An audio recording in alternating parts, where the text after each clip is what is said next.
Ganito pala yung feeling kapag nagpa-LASIK eye surgery ka. Grabe, sobrang kabado na excited kasi nga makikita mo na ng malinaw yun nasa paligid mo. Kaya sa mga balak magpa-LASIK eye surgery dyan, tara samahan nyo ko dito sa Borough LASIK Center. Nag-travel nga kami from Lucena to Manila and 4 AM umalis na kami. Buti na lang talaga, di kami masyadong na-traffic. Bago kami pumunta dito, nag-online appointment muna 8 AM ang bukas ng kanilang clinic, tapos 9 AM yung kanilang screening, tapos 10 AM daw dumarating yung mga surgeon. And sobrang excited na nga ako dito kasi finally makakakita na ako ng malinaw, pero medyo kabado din talaga. Pagkadating ko dito sa kanilang clinic, meron sila dyang pina-fill upan kasi nga first come first serve pa din kahit meron ka ng appointment. At bago kayo pumunta dito, make sure nyo na nakakain na kayo kasi maaga kami nakarating and halos lahat ng store is sarado pa talaga. Buti na lang open na itong McDonald's. After naming mag-almusal ay bumalik na kami dito sa clinic. Buti na lang talaga wala pang masyadong tao kasi nga maagap kaming nakarating dito sa Borough LASIK Center. Tapos meron silang binigay sa akin na papel na sasagutan ko. Based lang naman siya sa situation ng eyes ko kapag walang salamin. Tapos mag-online appointment ka ulit. Kaya sa mga may balak magpa-LASIK eye surgery dyan, try nyo na dito sa Borough LASIK Center. Ang dami ko kasing nabasang good reviews about this clinic and kaya ito na din talaga yung pinili ko para sure and safe tayo. So after nun, tinawag na din ako for initial screening. Dito chine-check yung eye grade,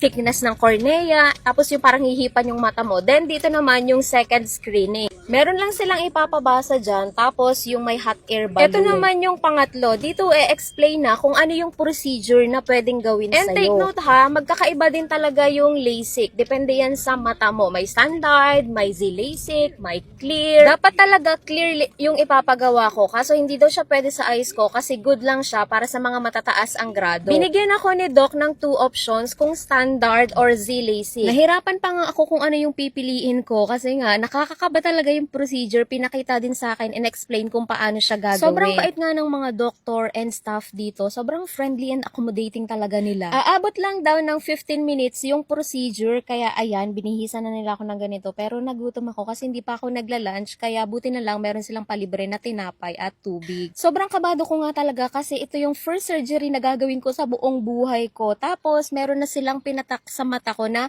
anesthesia. So 3 beses akong pinatakan dito. O diba? Pupunta na talaga tayo sa exciting part. Dito in-explain na din yung mga do's and don'ts. Tapos binigyan na din kami dito ng mga meds. Hindi mo siya kailangang i-memorize kasi meron naman silang ayan, listahan para at least di natin makalimutan. So lahat yan kasama na sa binayaran ko. And finally, sasalang na ako. Grabe! Sobrang kabado na talaga ako sa part na to. Nanginginig na yung buong katawan ko. Pero si Doc, sobrang chill lang talaga. Pero wala akong nararamdamang sakit dyan. Painless siya, pero may pressure kasi. Tapos yung mga pinapatak, mararamdaman mo siya na magigitla ka. At tuwing may pinapatak talagang napapapikit ako. Sabi lang ni Doc, focus ka lang dun sa red light. Kaya talaga naman, sinunod ko na lang si Doc para matapos na din. Sobrang bilis nga lang talaga ng procedure. And eto na tayo after ng surgery. Wala pa tayo masyadong makita kasi nagluluha siya. Ang feeling dito is parang first time mong maglagay ng contact lens tapos medyo parang puwing. Ganun talaga siya. Pero tolerable naman. Kaya kapag magpapa-LASIK eye surgery kayo, make sure nyo na meron kayong kasama. Nag-book na din kami ng condo unit na malapit lang din sa MOA para sa follow-up check-up naman kinabukasan para hindi na kami pabalik-balik. Pero if balak nyo magstay na malapit sa MOA, avoid nyo na lang din yung contact person na to. After 4 hours nga ng LASIK surgery ay parang walang nangyari kasi namumulat ko na talaga yung mata ko.